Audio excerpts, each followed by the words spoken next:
Assalamualaikum warahmatullahi wabarakatuh. Salam sejahtera untuk kita semua.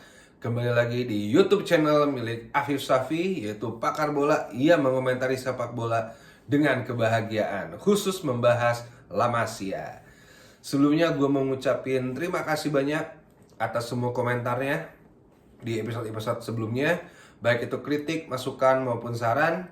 Gue sangat membutuhkan semua itu karena gue sadar gue masih banyak kekurangan. Jadi tolong setiap kalian menonton video terbaru di YouTube ini yang membahas La Masia, berikan semua komentarnya, baik itu masukan, kritik, ataupun saran, karena gue sangat menerima semua itu. Oke?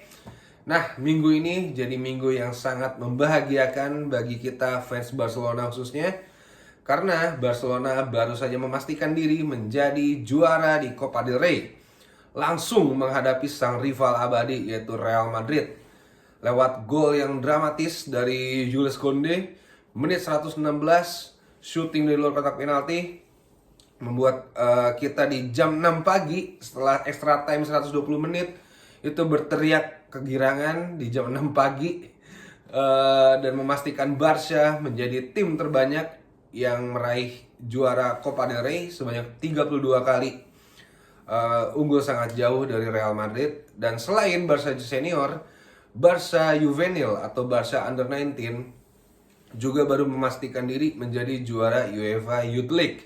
Atau UEFA Youth League itu adalah Liga Champion tapi versi tim muda, dan memastikan Barca Juvenil ini meraih treble winners di musim ini. Dan Barcelona masih berpeluang menciptakan triple treble karena selain Barca Juvenil, Barca laki-laki yang senior masih bermain di semifinal Champions League, masih di puncak klasemen La Liga dengan sisa 5 pertandingan dan sudah juara Copa del Rey.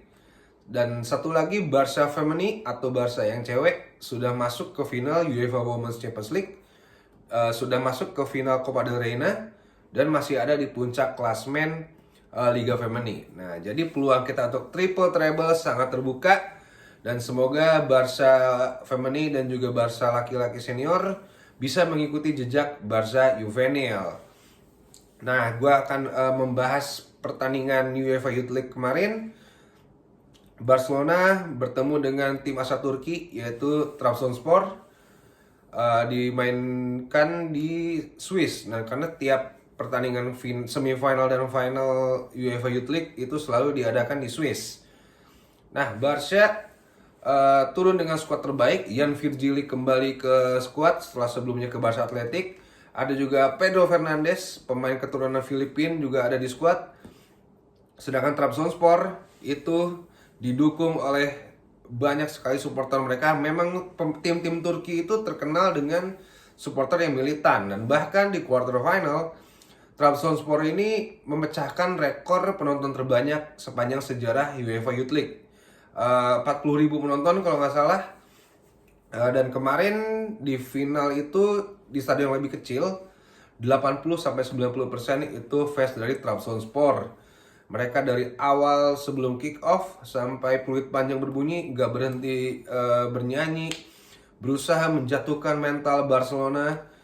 Dan untungnya pemain-pemain Barca Juvenil gak terpengaruh ya dengan chance dari fans Trabzonspor tersebut. Dan Ibrahim Diarra luar biasa. Ini adalah pemain yang udah kita lihat sejak Piala Dunia di Indonesia di 2023 kemarin. Ibrahim Diarra itu meraih gelar Silver Boot atau top skor kedua di turnamen World Cup Under 17 Indonesia 2023 kemarin. Nah, di awal-awal kedatangan Ibrahim Diarra ke Barcelona, dia itu sempat kesulitan untuk adaptasi dan dapat tempat di tim utama karena waktu itu masih ada Jan Virgili, masih ada Arnold Pradas, dan juga masih ada Juan Hernandez di posisi winger. Dan Ibrahim Diarra itu baru dapat menit biasanya 10 menit terakhir dan gak bisa ngasih impact apapun. Nah, namun di 4 pertandingan terakhir Barca Juvenil bermain, Ibrahim Diarra selalu mencetak gol dan membuat persaingan winger di La Masia itu makin ketat. Dan mungkin kita bisa bahas di episode lain lebih dalam tentang winger-winger La Masia. Namun Ibrahim Diarra ini benar-benar talenta yang sangat menarik. Eh, Mungkin 2 atau 3 tahun lagi jika dia konsisten, dia bisa menembus tim utama di Barcelona. Nah, untuk pertandingannya sendiri, Barca dari awal mendominasi permainan. 10 menit awal sudah mencetak gol lewat Ibrahim Diarra. Nggak lama kemudian Andres Kenka, center back berbakat milik Barca, menambah keunggulan.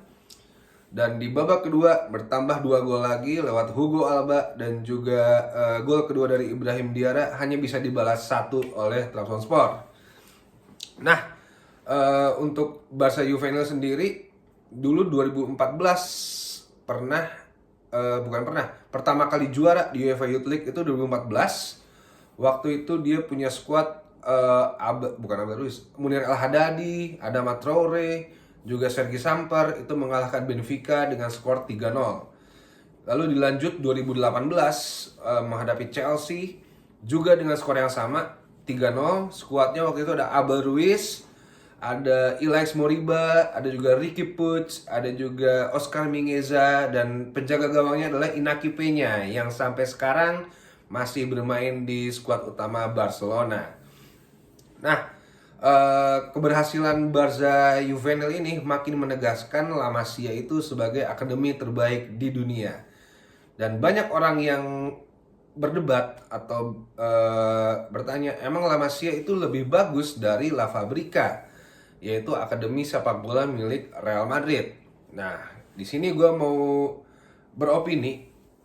Sebenarnya pembinaan pemain muda baik Barcelona maupun Real Madrid itu sebenarnya sama bagus gitu, menurut filosofi mereka masing-masing. Namun yang membedakan itu adalah kebijakan klubnya.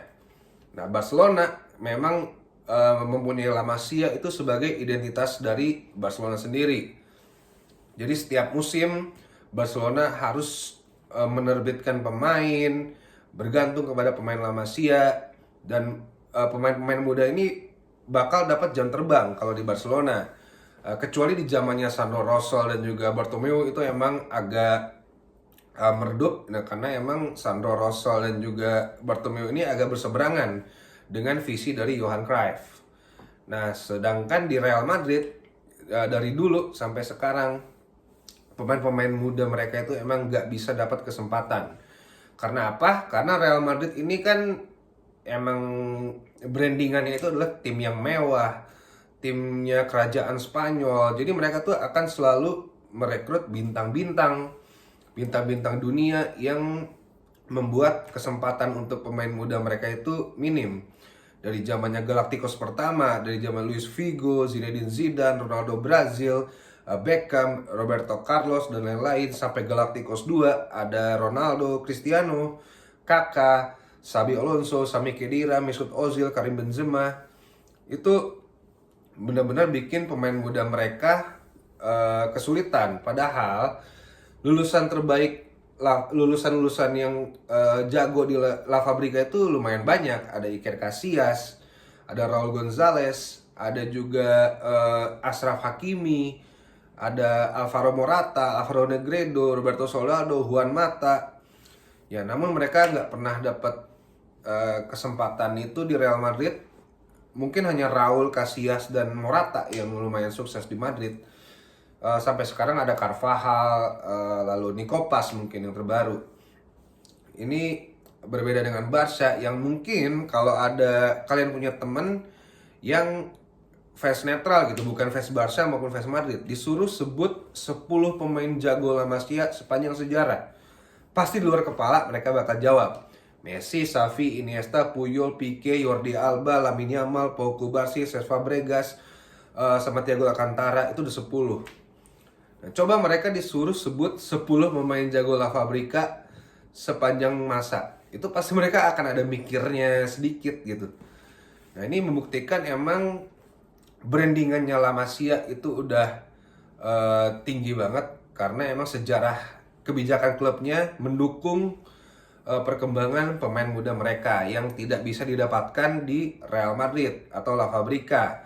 Itu yang membedakan mereka adalah kebijakan klubnya. Nah, padahal pemain muda Real Madrid sekarang juga bisa dibilang lumayan bagus. Ada Jesus Fortea di sana, ada Juan Martinez, itu juga bakat-bakat La Fabrica yang menarik sebenarnya. Cuman mereka kesulitan gitu buat menembus tim utama, dan pelatihnya pun Carlo Ancelotti nggak percaya kayaknya ke pemain muda. Mungkin hanya Raul Asensio yang musim ini melejit gitu dari La Fabrica. Berbeda dengan Barca yang musim ini melejitkan banyak pemain.